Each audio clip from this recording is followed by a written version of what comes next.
இங்க பாருங்க, நிறைய இடத்துல முகமுடியோட அலையிறாங்க.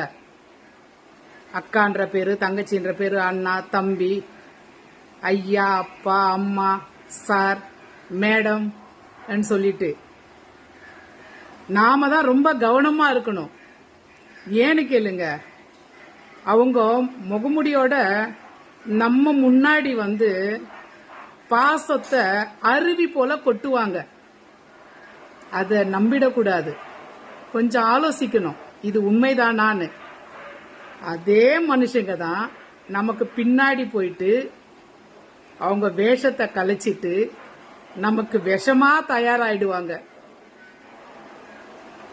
இங்க யார குறை சொல்றதுன்னு தெரியல. மோச போறவங்களை குறை சொல்றதா, இது போல துரோகிங்களை குறை சொல்றதா? நீங்களும் அனுபவிச்சிருப்பீங்கல்ல. நான் சொல்றது